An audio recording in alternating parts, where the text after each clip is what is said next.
Welcome to Adalat with advocate Ramya. ఏ న్యాయపరమైన సమస్య అయినా వచ్చినా కూడా మరి వాళ్ళని తన వాళ్ళలాగా భావించి ఆ సమస్య తీరే వరకు నిలబడే ఏకైక వ్యక్తి ప్రముఖ హైకోర్టు అడ్వకేట్ ఆకుల రమ్య కుమారి గారు. మేడం నమస్తే. నమస్తే. ఎలా ఉన్నారు మేడం? బాగున్నాను. మరి ఎవరికి ఏ సమస్య వచ్చినా స్ట్రాంగ్ గా వాళ్ళకి సపోర్ట్ ఇస్తున్నారు. అండ్ వ్యూయర్స్ తరపు నుంచి, హిట్ టీవీ తరపు నుంచి thank you so much for your. Thank you welcome. Yes ma'am. ముఖ్యంగా ఇప్పుడున్న జనరేషన్లో ఎక్కువగా భార్య భర్తల మధ్య సమ్ అదర్ ఇల్లీగల్ రిలేషన్షిప్ కానివ్వండి, అవే ఎక్కువ చూస్తున్నాం. అవును. అసలు మీ యొక్క ఒపీనియన్ ప్రకారం భార్య భర్తలు అంటే ఎలా ఉండాలి? మేడం, ఒకవేళ ఒకప్పుడు మనం చూసుకుంటే భార్యాభర్తలు అంటే వన్స్ ఒకసారి ఆ మ్యాచ్ వచ్చిందంటేనే వీళ్ళ మధ్య ఒక ఫీలింగ్స్ వైబ్రేషన్స్ జరుగుతూ ఉండేవి, ట్రాన్సాక్షన్ జరిగేది. ఇంకా అతనే భర్త, ఆవిడే భార్య, ఏం జరిగినా కూడా వాళ్ళిద్దరూ జీవితకాలంలో విడిపోయేవాళ్ళు కాదు. అది తర్వాత అంటే గొడవలు వచ్చినా కూడా కొన్ని రోజులు అలిగి పుట్టింటికి వెళ్ళిపోవడం, మళ్ళీ వీళ్ళంతా పెద్ద మనుషులు చుట్టాలో కూర్చొని బతిలాడి తెచ్చుకోవడం, ఈయన కానీ ఆవిడ కానీ ఏదైనా అక్రమ సంబంధాలు పెట్టుకున్నా లేడీస్ అక్రమ సంబంధాలు చాలా తక్కువ ఉండేవి ఆ రోజుల్లో. జెంట్స్ ఒకవేళ ఉన్నా అదేదో లెవెల్ కోసం అన్నట్లే ఉండేవి తప్ప ప్రతి ఒక్కళ్ళు అలా ఉండేవాళ్ళు కాదు. ఇప్పుడు జనరేషన్ ఏమైపోయిందంటే ప్రతి ఒక్కళ్ళకి సెల్ఫ్గా వాళ్ళ ఫైనాన్షియల్ ఇండివిడ్యువాలిటీ ఉండడం కానీ, ఉండాలా వద్దా అంటే ఉండాలి. ఎందుకంటే పరిస్థితులకు తగ్గట్టు మార్పులు సహజం, జరుగుతూనే ఉంటాయి. కానీ బాండింగ్ అనేది ఎప్పుడు బంధం నిలబడాలి కదా. టెక్నాలజీ మారింది, అన్ని ఫ్రీడమ్ వచ్చినాయి, అన్నీ వచ్చినప్పుడు వాటితో పాటు వాల్యూస్ కూడా మనం కంటిన్యూ అవుతూ ఉంటే కనుక రిలేషన్స్ బాగుంటాయి. ఒకరికొకరికి ఒక హ్యాపీనెస్ ఉంటుంది. అంటే ఇవన్నీ ఎందుకు, మనం హ్యాపీగా ఉండడానికే కదా. రిలేషన్స్ లేనప్పుడు ఇవన్నీ ఉండి, వస్తువులు ఉండి యూజ్ లేదు కదా, ఫ్రీడమ్ ఉండి యూజ్ లేదు కదా. ఆ ఫ్రీడమ్ మనకు నచ్చిన వ్యక్తితో జీవితకాలం కంటిన్యూ అయ్యేలాగా ఉంటే బాగుంటుంది. అవి చాలా తగ్గిపోయినాయి. చాలా చిన్న చిన్న విషయాలకే గొడవలు అవుతున్న సిచ్యుయేషన్స్. దీంట్లో ఇప్పుడు మనం భార్యాభర్తలు అంటే ఎట్లా ఉండాలని కాదు, భార్యాభర్తలు ప్లస్ ఫోన్ కలిపి ఎట్లా ఉండాలండి అని మాట్లాడుకోవాలి. ఎందుకంటే ఫోను చాలా ఇంపార్టెంట్ పాత్ర అయిపోయింది ఈ రోజున కుటుంబ వ్యవస్థలో. టెక్నాలజీ ఎంత వాడుకుంటే అంత బాగుంటుంది. దానికి మించి వాడుతున్న సందర్భాలు ఉండడం వల్ల దానివల్ల విడిపోతున్న వాళ్ళు ఎక్కువ. ఎందుకంటే టైం దానికే వెళ్ళిపోతుంది, ఇన్ఫర్మేషన్ దానికే వెళ్ళిపోతుంది. ఒకరికొకరు ఆలోచించి ఏదైతే మనసులో ఉన్న విషయం అక్కడ నుంచి డిలీట్ అయిపోవచ్చు, కానీ ఒక ఎవిడెన్స్గా కన్వర్ట్ అయిపోయేసరికి వీళ్ళు చేంజ్ అయినా కూడా ఎవిడెన్స్ అలాగే ఉండిపోతుంది. అవతల వ్యక్తి మనసులో ఏముందో అది తెలియటం వల్ల, బిహేవియర్స్ తెలియటం వల్ల రిలేషన్స్ డ్యామేజ్ అయిపోతున్నాయి, ఎక్కువ ఉన్నాయి. నెక్స్ట్ అవతల వ్యక్తిని అర్థం చేసుకోవట్లే, అది అబ్బాయి అయినా అమ్మాయి అయినా. ఈ సిచ్యుయేషన్స్ ఈ రోజున కుటుంబ వ్యవస్థ విపరీతంగా విచ్ఛిన్నం అయిపోతున్న సిచ్యుయేషన్లో ఉన్నాం.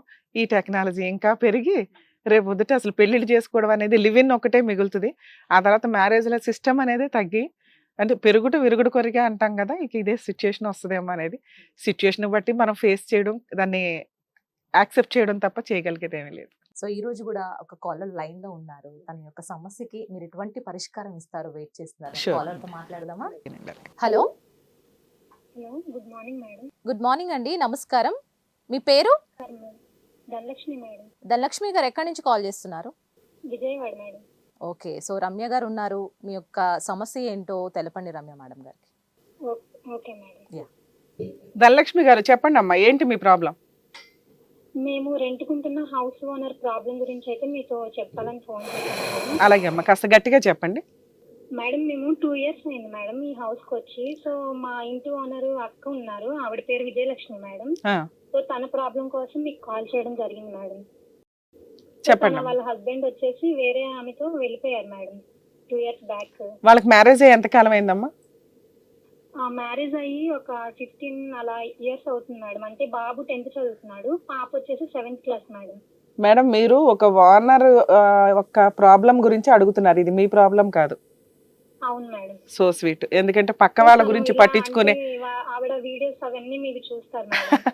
కాదమ్మా అమ్మ, ఒక్క నిమిషం ధనలక్ష్మి గారు, ఆవిడే మాట్లాడవచ్చు కదా. అంటే తను ఇప్పుడు బయటికి వెళ్ళారు మేడం, లేదంటే మాట్లాడేవారు. నిన్న నేను ఎంక్వైరీ చేయడానికని మీకు కాల్ చేశాను మేడం. ఓకే. సో తనకి ఏం తెలియదు మేడం, ఎలా ఫోన్ చేయాలి, ఎలా కాంటాక్ట్ అవ్వాలని తెలియదు మేడం. సో స్వీట్ అమ్మా, ఈ రోజున పక్క వాళ్ళ గురించి పట్టించుకునే అంత ఓపిక ఎవరికీ లేదు. ఇలా ఒకరికొకళ్ళు సపోర్ట్ చేసుకుంటూ వెళ్తే రిలేషన్స్ అన్నా బాగుంటాయి అనేది మిమ్మల్ని అప్రిషియేట్ చేస్తున్నాను తల్లి. చెప్పండి అమ్మా, వాళ్ళ గురించి మీకు ఏం తెలుసు ఏంటి? అంటే మేము 2 years అయింది మేడం ఈ హౌస్ కి వచ్చేసి మేము రెంట్ కి. సో అప్పటి నుంచి చూస్తున్నాను తను పనికి వెళ్ళడం రావడం, పిల్లల్ని ట్యూషన్ కి తీసుకెళ్లడం తీసుకురావడం, ఇవి తప్ప ఆమెకి రెండో ధ్యాస లేదు మేడం. ఏం చేస్తారు ఆవిడ? చీపుర్ల కంపెనీలో చేస్తారు మేడం. అవి ప్లాస్టిక్ గొట్టాలు ఉంటాయి కదా, అవునమ్మా. అవి తయారవుతాయి మేడం. దాంట్లో వర్క్ చేస్తారన్నమాట. వాళ్ళ హస్బెండ్ ఏం చేస్తాడు మేడం? వాళ్ళ హస్బెండ్ ఏం చేస్తారు? వాళ్ళ హస్బెండ్ ఇంతకు ముందు ఫైనాన్షియల్ సంథింగ్ ఎక్కడో ఆఫీస్ లో చేసేవారంట మేడం. మేము వచ్చేసరికి అతను లేరు మేడం, వెళ్ళిపోయారు అప్పటికే. ఓహో, 2 years నుంచి భార్యాభర్తలు కలిసి ఉండట్లేదు. కలిసి ఉండట్లేదు మేడం. ఎంతమంది పిల్లలు? పిల్లలు ఏం చేస్తున్నారు? 2 పిల్లలు మేడం. బాబు వచ్చేసి ఇప్పుడు 10th కి వస్తున్నాడు, పాప వచ్చేసి 7th క్లాస్ మేడం. వీళ్ళ ముగ్గురే ఉంటారా ఇంట్లో? వీళ్ళ ముగ్గురే ఇంట్లో ఉంటారు మేడం. ఎన్ని పోర్షన్స్ ఇల్లు అమ్మా అది? మేడం పోర్షన్స్ ఎన్ని? అంటే రెంట్ ఎంత వస్తుంది ఆవిడకి? 3 floors madam. 3 floors building. 2 rents వస్తాయి, మిడిల్ లో వాళ్ళు ఉంటున్నారు. రెంట్స్ వచ్చేసి ఆమె లోన్ కట్టేస్తారు మేడం. ఓకే, ఎవరి పేరు మీద ఉందా హౌస్? ఆ హౌస్ వచ్చేసి వాళ్ళ హస్బెండ్ పేరు మీద ఉంది మేడం. ఓహో, ఎన్ని ఇయర్స్ అయిందంటమ్మా వాళ్ళకు ఇల్లు కట్టి? ఇల్లు కట్టి 4 years అలా అవుతుంది మేడం. ఓకే, ఈవిడ పేరేం జాయింట్ పేరేమి లేదా అందులో? అసలు ఈమెకి కావాల్సిన సంబంధించినవి ఏమి ప్రూఫ్స్ అనేవి ఏం లేవు మేడం. అన్ని మేము ఎంక్వైరీ చేసాము, మేము కూడా వేరే వాళ్ళ సహాయంతో అన్ని చెక్ చేసి అన్ని చూస్తే అసలు ఈవిడికంటూ ఏమీ లేదంట మేడం హక్కు. అక్కడ ప్రాపర్టీలో హక్కు లేదు. ప్రాపర్టీలో అసలు ఈవిడ పేరు అనేది మెన్షన్ చేయలేదంట మేడం. ఎక్కడ అయిపోయిన మా వైఫ్. అంటే ఆ ఇల్లు ఎలా కొన్నారంటమ్మా? ఈ హౌస్ వచ్చేసి ఈవిడ కట్నం డబ్బులు కొంచెం అలా మేడం వచ్చారు, ఆవిడతో మాట్లాడతారా? అలాగే అమ్మా, మాట్లాడగలిగితే ఇవ్వండి అమ్మా. ఇస్తున్నాను మేడం. మొత్తం మాట్లాడండి మేడం. మేడం నమస్తే మేడం. నమస్తే అమ్మా, విజయలక్ష్మి గారు. ఏంటి మీ ప్రాబ్లం ఏంటో చెప్పండి అమ్మా. మేడం నా ప్రాబ్లం, నేను ఇంట్లో నుంచి వేరే అమ్మాయిని తీసుకుని వెళ్ళిపోయాను మేడం. ఇంట్లో నుంచి వెళ్ళిపోయాడు? అంత ధైర్యంగా 16 ఏళ్ల కాపురంలో అలా వెళ్ళిపోవడానికి కారణం ఏంటి? మేడం తను వెళ్ళిపోవడం కారణం మేడం, నాకు ఇంట్లో తనకు కొంచెం కాల్ అవ్వడు మేడం. ఫస్ట్ నుంచి జరిగింది చెప్తున్నాను మేడం. చెప్పండి అమ్మా. ఉండకూడదు కదా. అలాగే చెప్పండి అమ్మా. నాకు ఇంట్లో తనకి కాల్ అవ్వడు సరిగ్గా. కరోనా టైంలో సరిగ్గా పనికి వెళ్ళలేదు మేడం. మీ మ్యారేజ్ ఏంటమ్మా? అరేంజ్డ్ మ్యారేజా లవ్ మ్యారేజా? లవ్ మ్యారేజ్ కాదు మేడం, అరేంజ్ మ్యారేజ్. పెద్దల గురించి పెళ్లి. మా తాతయ్య వాళ్ళు వాళ్ళ తండ్రి వాళ్ళు కుదిర్చిన పెళ్లి. ఇది ఒక్కటే ఇల్లు కొన్నారా ఇంకేమన్నా కొన్నారా? లేదు మేడం, ఇది ఫస్ట్ స్థలం కొనుక్కున్నాం. ఓకే అమ్మా. అదేంటి మరి మీ 16 ఏళ్ల కాపురం మీ పేరు కూడా పెట్టొచ్చు కదా, ఎందుకు పెట్టలా? అడిగాను మేడం. నేను ఇప్పుడు తనే చెప్పాడు అందరూ ఆడవాళ్ళే ఉన్నాయి అన్నప్పుడు నేను నా పేరు పెట్టొచ్చు కదా అని అడిగాను. అంటే పక్కన మ్యారేజ్ అయినా భావాన్ని పిలవ అలవాటు నాకు బాగా. నా పేరు కూడా పెట్టొచ్చు కదా, నీకెందుకు అది తిట్టాడు మేడం. ఇలాగ నీకెందుకు చూద్దాను అది. ఓకే, నేను సరే నా భర్తే కదా అని నమ్మేసాను. అమ్మ మీరు ఎప్పటి నుంచి పని చేస్తున్నారు అని చెప్పింది తను? నేను ఇక్కడ ఖజానా దగ్గర చేస్తాను మేడం, మా దగ్గర. ఎన్ని సంవత్సరాల నుంచి అమ్మా? నేను ఇక్కడ ఇక్కడ ఉన్న బట్టి 3 సంవత్సరాల నుంచి వెళ్తున్నాను మేడం అక్కడికి. అంతకుముందు ఏమైనా వర్క్ చేసేవాళ్ళ లేకపోతే ఇంట్లోనే? అంతకుముందు కూడా వెళ్తాను మేడం, పనికైతే వెళ్తాను. ఇంట్లో ఎప్పుడు ఉండలేదు మేడం. పిల్లలు పుట్టినాక ఇంట్లోనే ఉన్నాను. అంటే విజయవాడ రావడం కొత్త నాకు.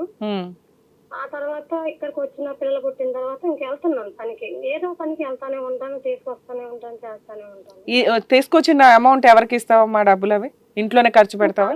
ఇంట్లోనే ఖర్చు పెడతాను మేడం, నాకంటూ ఏం దాపెట్టుకోలేదు మేడం. ఓకే, నాకంటూ అని ఇది. మీరిద్దరు ఎప్పటిదాకా హ్యాపీగా ఉన్నారు మేడం? ఇల్లు కట్టుకున్న కూడా కొంచెం చిన్న చిన్న గొడవలు, అది భార్య భర్తకు సంబంధించింది కదా అని చెప్పి ఓకే అది నేను అంత పట్టించుకోలేదు మేడం. ఇంకా ఈ పాస్పోర్ట్ తను పాస్పోర్ట్ తయారు చేయించుకున్నాడు. ఏంటిదమ్మా? పాస్పోర్ట్ మేడం, అంటే పాస్పోర్ట్ చేయించుకున్నాడా? ఓకే ఓకే, దాని గురించి చేయించుకున్నాడు మేడం. అది నా బయటపడింది, నాకు చదువు లేదు. హిట్ టీవీ యాప్, ఇందులో short news, live news, entertainment shows, movies, digital magazines తో పాటు మీ జిల్లా వార్తలను కూడా ఫ్రీగా చూడొచ్చు.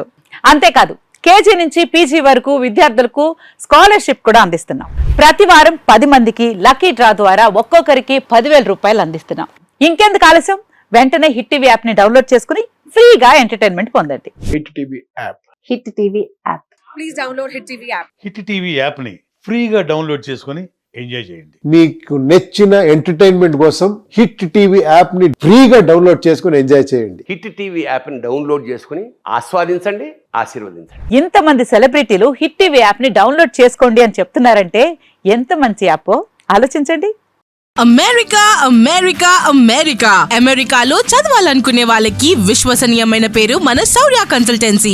UK లో 1 year masters. UK లో 1 year masters. 2 years work permit up to 5 years visa. Contact Saurya Consultancy. Contact 89851 89851.